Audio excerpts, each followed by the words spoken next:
우리 다 함께 사도신경으로 우리의 신앙을 고백드리시면서 4월 9일 목요일 아침 예배를 우리 하나님 앞에 올려드립니다. 나는 전능하신 아버지 하나님 천지의 창조주를 믿습니다. 나는 그의 유일하신 아들 우리 주 예수 그리스도를 믿습니다. 그는 성령으로 잉태되어 동정녀 마리아에게서 나시고 본디오 빌라도에게 고난을 받아 십자가에 못 박혀 죽으시고 장사된 지 사흘 만에 죽은 자 가운데서 다시 살아나셨으며 하늘에 오르시어 전능하신 아버지 하나님 우편에 앉아 계시다가 거기로부터 살아있는 자와 죽은 자를 심판하러 오십니다. 나는 성령을 믿으며 거룩한 공교회와 성도의 교제와 죄를 용서받는 것과 몸의 부활과 영생을 믿습니다. 아멘. 우리 찬송 449장 함께 찬양드리겠습니다.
주를 의지하며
함께 보실 하나님의 말씀은 마태복음 12장 38절로 50절 말씀입니다.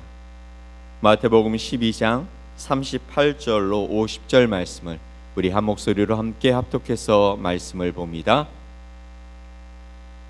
그때에 서기관과 바리새인 중 몇 사람이 말하되 선생님이여 우리에게 표적 보여주시기를 원하나이다.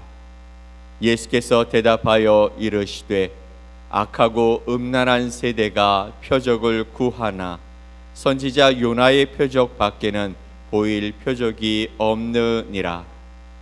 요나가 밤낮 사흘 동안 큰 물고기 뱃속에 있었던 것 같이 인자도 밤낮 사흘 동안 땅 속에 있으리라.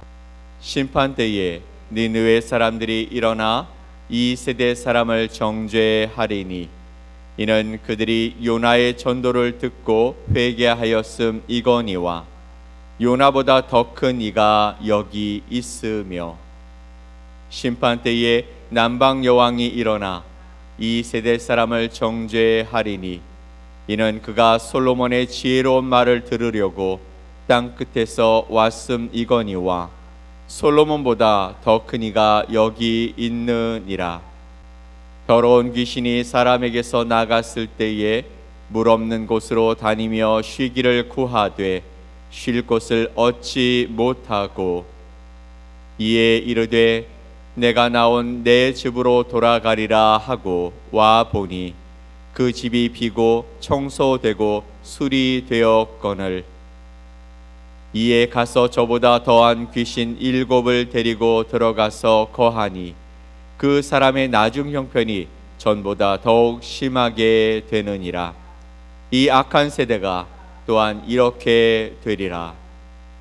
예수께서 무리에게 말씀하실 때에 그의 어머니와 동생들이 예수께 말하려고 밖에 섰더니 한 사람이 예수께 여짜오되 보소서 당신의 어머니와 동생들이 당신께 말하려고 밖에 서 있나이다 하니 말하던 사람에게 대답하여 이르시되 누가 내 어머니이며 내 동생들이냐 하시고 손을 내밀어 제자들을 가리켜 이르시되 나의 어머니와 나의 동생들을 보라. 누구든지 하늘에 계신 내 아버지의 뜻대로 하는 자가 내 형제요 자매요 어머니이니라 하시더라. 아멘. 오늘 마태복음 12장 38절로 50절 말씀을 통해 누가 예수님의 가족인가 라는 제목으로 여러분과 하나님의 말씀을 함께 나누겠습니다. 사랑하는 성도 여러분, 우리가 신앙생활을 하다 보면 우리 마음속에 이런 생각이 들 때가 있죠. 하나님이 조금 더 분명하게 보여주시면 좋겠습니다. 기도가 눈에 보이면 그렇게 보이게 응답되면 더 확신하며 하나님을 믿을 수 있을 것 같습니다. 그래서 우리는 어느 순간 주님 보여주십시오, 주님 함께해 주십시오, 주님 이걸 해결해 주십시오 하는 신앙, 표적을 구하는 신앙을 따라가고 있을 때가 있습니다. 그런데 한번 정직하게 한번 여러분 자신에게 물어보십시오. 정말 표적을 보면 믿음이 자랄까요? 정말 기적이 더 필요한 것일까요? 어떤 분에게는 분명 그렇게 보여질 수도 있을 것입니다. 아직 신앙이 무엇인지, 예수님이 어떤 분이신지 알지 못할 때가 있죠. 그런데 어떤 분에게는 이미 충분히 보여주셨음에도 불구하고 더 표적이, 기적이 나타나기를, 그래야 더 깊이, 더 아름답게 신앙생활을 해갈 수 있을 것입니다. 자기 정당화를 할 때가 있다라는 것이죠. 오늘 본문에 등장하는 사람들도 우리와 다르지 않았습니다. 그들은 이미 수많은 기적을 보고 들었던 것이죠. 병든 자가 고침을 받는 것을 보았고 귀신이 쫓겨나는 것을 또한 보고 들었습니다. 그럼에도 불구하고 그들은 예수님께 또다시 요구하고 있는 것입니다. 38절 말씀에 그때의 서기관과 바리새인 중 몇 사람이 말하되 선생님이여 우리에게 표적 보여주시기를 원하나이다. 표적을 보여주십시오. 그때 예수님께서 그들을 향해서 39절에서 이렇게 또 말씀하십니다.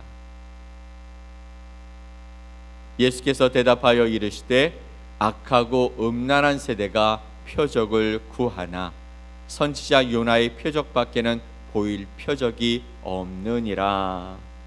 그들을 향해서 뭐라고 말씀하십니까? 악하고 음란한 세대라고 말씀하고 있습니다. 왜 예수님은 이토록 강하게 말씀하고 있으신 것일까요? 그리고 이어서 예수님은 우리의 생각을 뒤흔드는 한 가지 질문을 더 주고 계십니다. 48절에 말하던 사람에게 대답하여 이르시되 누가 내 어머니며 내 동생들이냐, 누가 내 가족이냐라고 물으시고 있는 것입니다. 이 질문은 단순한 이야기처럼 보이지만 그렇지 않습니다. 오늘 이 자리에 있는 우리 모두를 향한 질문이기도 한 것이죠. 나는 정말 예수님의 가족인가? 아니면 그저 신앙생활을 하고 있는 그런 사람인가? 라는 것입니다. 오늘 말씀을 통해 진짜 예수님의 가족이 누구인지 우리가 함께 분명하게 깨닫고 우리가 진짜 가족으로 예수님과 함께 걸어가는 은혜의 삶을 살아가기를 간절히 소망합니다. 첫 번째, 표적을 구하는 신앙은 결국 불신앙이다라고 말씀하고 있는 것이죠. 서기관과 바리새인들이 예수님께 나와 이렇게 말합니다. 아까도 우리가 함께 나눴지만 선생님, 표적을 보여주십시오. 그러나 예수님의 대답은 단호합니다. 요나의 표적밖에는 보일 표적이 없다. 여기에는 매우 중요한 진리가 담겨 있습니다. 믿음은 표적을 많이 본다고 해서 자라는 것, 성장하는 것이 아니다라는 것입니다. 그것은 이미 충분히 보여주셨다라는 것이죠. 병든 자가 고침을 받았고 또 귀신이 떠나가는 것을 보았고 하나님의 능력이 나타나는 것을 보았다라는 것이죠. 그런데 왜 또 요구하고 있는 것일까요? 이 사람들이 예수님이 어떤 분이신지 몰라서였을까요? 아니요, 몰라서가 아니었을 겁니다. 이미 그들은 예수님이 행하신 기적과 이적 그리고 그 말씀을 보고 들었음에도 불구하고 믿지 않기로 마음을 정했기 때문입니다. 누군가 무엇인가 우리에게 좋은 것을 보여줘도 내가 그 사람에 대해서 부정적인 생각을 하고 있다면 그의 말과 행동 모든 것이 그가 선하게 행동하고 선한 일을 위해 무엇인가를 이루고 살아간다고 할지라도 거기에는 어떤 생각이 드냐면 저 사람 나쁜 사람이야. 우리의 선입견이 포함되면 그렇게 될 수 있다라는 것이죠. 그렇다면 예수님이 말씀하신 이 요나의 표적은 도대체 무엇일까요? 바로 십자가와 부활을 나타내고 있는 것입니다. 요나가 물고기 뱃속에서 사흘을 있었던 것처럼 예수님은 사흘 동안 죽음의 자리에 계셨습니다. 그리고 그곳에서 살아나셨죠. 예수님의 죽음은 우리의 죄의 형벌을 대신한 사건이었고 예수님의 부활은 그분이 하나님의 아들이심을 온 세상에 선포한 사건입니다. 이것이 바로 기독교의 핵심 신앙이죠. 하나님은 더 보여주실 필요가 없으실 만큼 이미 다 보여주고 계신 것입니다. 십자가와 부활, 그것이 하나님이 주신 마지막 가장 큰 증거인 것이죠. 그런데 우리는 여전히 이렇게 말하고 있지 않습니까?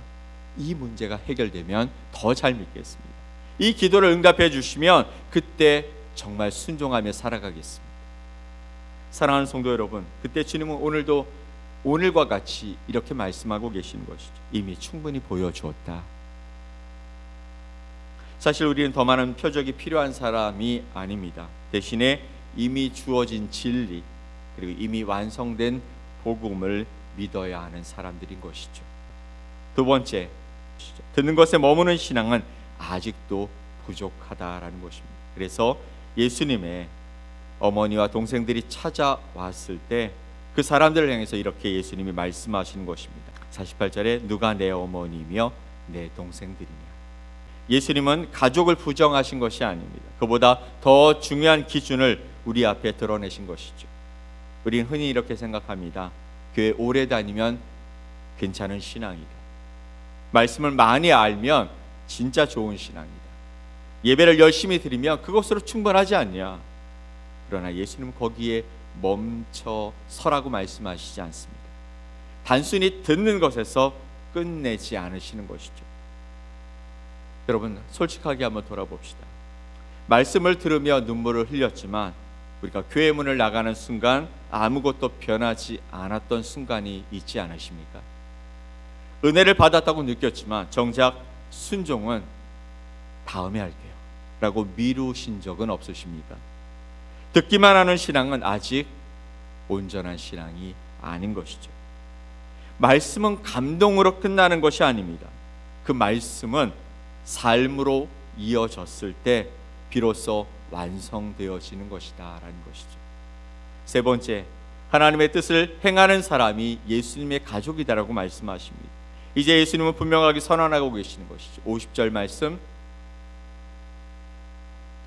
누구든지 하늘에 계신 내 아버지의 뜻대로 하는 자가 내 형제요 자매요 어머니이니라 하시더라.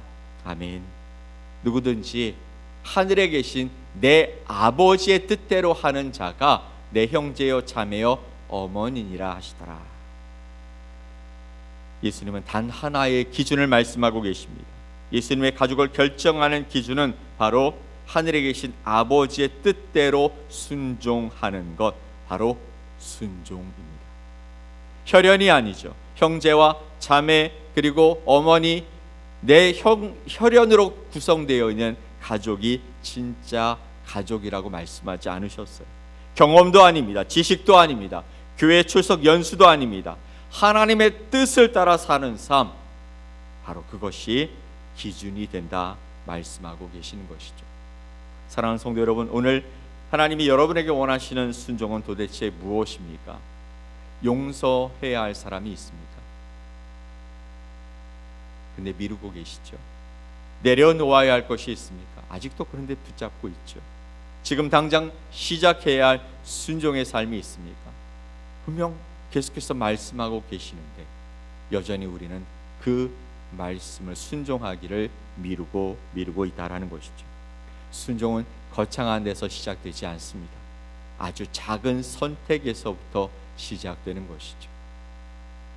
잠깐 앉아서 주님 앞에 기도하기를 시작하고 또 잠깐 앉아서 하나님의 말씀을 읽는 것, 그것이 순종의 시작입니다. 오늘 내 앞에 놓인 이 작은 순종, 그것이 우리의 정체성을 드러냅니다. 나는 누구인가? 그 질문의 답은 내가 무엇에 순종하며 살아가고 있는가에 있는 것입니다. 이제 말씀의 결론을 맺습니다. 오늘 주님은 우리에게 묻고 계십니다. 너는 정말 내 가족이냐? 이 질문 앞에서 우리는 더 이상 표적을 요구할 수 없습니다. 왜냐하면 이미 가장 크고 확실한 표적을 받았기 때문이죠. 바로 십자가와 부활입니다. 이제 우리의 선택만 남아 있습니다.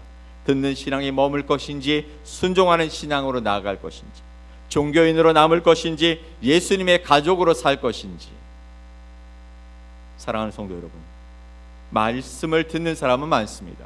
그러나 순종하는 사람은 적습니다. 하지만 순종할 때에만 예수님의 가족이 될 수 있습니다.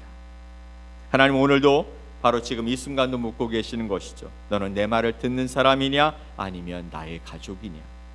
오늘 우리 모두가 이 말씀 앞에서 표적을 구하는 자리에서 순종하는 자리로 나아갈 수 있기를 간절히 축복합니다.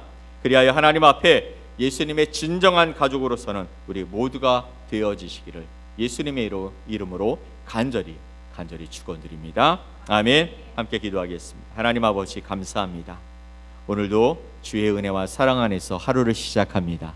우리를 깨우시고 오늘 하나님 앞에 예배하는 자리로 우리를 불러주셔서 감사합니다.